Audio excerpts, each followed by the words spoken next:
السلام عليكم ورحمة الله وبركاته، أهلا وسهلا بكل إخواتي الزملكاوية، إحنا أسود الزمالك ودي أخبار الزمالك. أتمنى الفقرة تكون خفيفة على قلبكم وادعموا مجهودنا، ولو عندكم أي ملحوظة سيبوها لنا في التعليقات.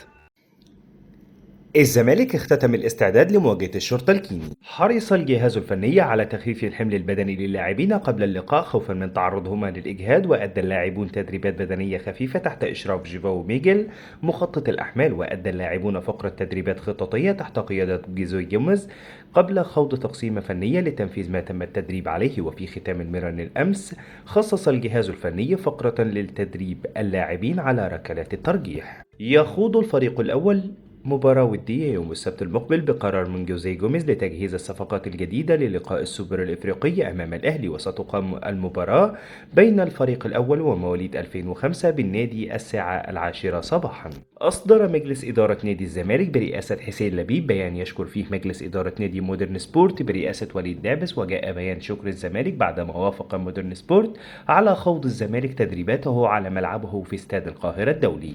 أسفر الاجتماع الفني لمباراة الزمالك والشرطة عن ارتداء الزمالك للقميص الأزرق الفاتح اللبني والشورت الأسود، في حين سيرتدي حارس المرمى زيه باللون الوردي. مصدر بالزمالك للوطن سبورت: الفريق القانوني بنادي الزمالك يدرس ملف بوبنزا قانونيا خلال الفترة الجارية لتجهيز ملف كامل عن الأزمة، ويحضر مسؤول الزمالك ملفا يشمل كل المستندات والأوراق التي تثبت حق النادي في اللاعب وعدم التزامه بالاتفاق المبرم لتقديم شكوى عاجلة إلى الاتحاد الدولي لكرة القدم فيفا. وأوضح أن الزمالك ينتظر مصير اللاعب مع ناديه الجديد سواء بقيده مع الفريق من عدمه، وبناء عليه يجرى التحرك القانوني واتخاذ إجراءات تقاضي اللاعب في ظل تصريحات مسؤولي بوخارست بالسير في إجراءات قيد اللاعب في صفوفهم للموسم الجديد.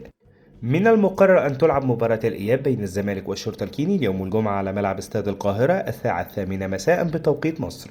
عقد جوزيه جوميز جلسة مع اللاعبين قبل المران أمس وطالبهم خلالها بضرورة التركيز من أجل تحقيق الفوز. كمال درويش رئيس الزمالك السابق بسؤاله هل ظلم نادي الزمالك في ملف نادي القرن رد ضاحكا: هي التسعة أكبر ولا السبعة؟ اللائحة الخاصة باللقب بتقول تحدد بالنقاط، لكن هذا في ظل وجود الأستاذ مصطفى فهمي غير بنود اللقب، وهذه الفترة كان في قلق في مجلس إدارة نادي الزمالك فلم يهتموا بالموضوع، واللائحة الخاصة باللقب حصل فيها تغيير لصالح النادي الأهلي، بدليل أن معهد الإحصاء التابع للاتحاد الدولي أعطى لقب نادي القرن لصالح نادي الزمالك بناء على عدد البطولات. والبعض يقول أني لم أهتم بالأمر، لكن هذا الكلام غير صحيح. الموضوع كان منتهي لأنه لا يجوز الطعن على قرارات الاتحاد الإفريقي. خالد الغندور: محمود الونشي يتمسك بالسفر إلى ألمانيا للإطمئنان على إصابته مع الطبيب المعالج لحالته قبل العودة إلى التدريبات الجماعية للفريق.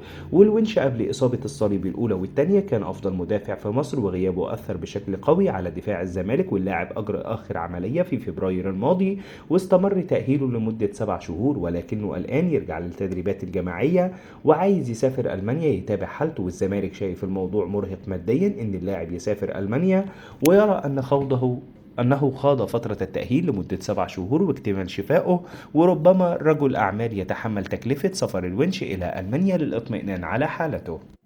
الإعلامي مينا ماهر: تواصلنا مع الكابتن أحمد سليمان بشأن الصفقات الجديدة وأكد لنا التالي: إن لن نتحدث عن الصفقات في الوقت الحالي، والملف مغلق تماما حتى مباراة السوبر الإفريقي والتتويج باللقب إن شاء الله. بطمن جماهير الزمالك بشأن الصفقات الجديدة وأطالبهم بدعم الفريق خلال الفترة المقبلة من أجل مباراة السوبر الإفريقي والفوز باللقب.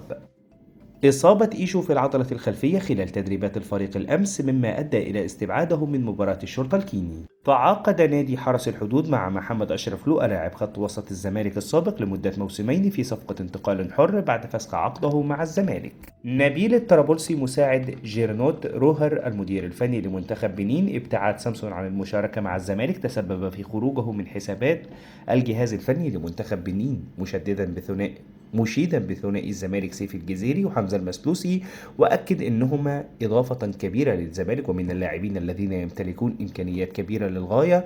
التونسي محمد علي بن رمضان لاعب قوي وقابل للتطور باستمرار، لافتا إلى أن أي لاعب يتمنى ارتداء قميص الأهلي. وأشار البنيني إدجيديكو سامودو لاعب النادي المصري البورسعيدي الجديد لاعب مميز وإضافة كبيرة للفريق. نبيل الطرابلسي تعيين حسام حسن المدير الفني للمنتخب المصري اختيار جيد لقيادة الفراعنة. العميد يعلم أسرار الكرة المصرية. أتمنى صعود منتخب بنين لكأس الأمم الإفريقية 2025 بالمغرب ضمن المجموعة التي تضم كل من منتخبات ليبيا رواندا ونيجيريا. موقع جول زو الروماني: بوبنزا يواجه صعوبة في الحصول على تصريح العمل الخاص به في رومانيا حيث لا يوجد أي تمثيل دبلوماسي أو قنصلية في الجابون.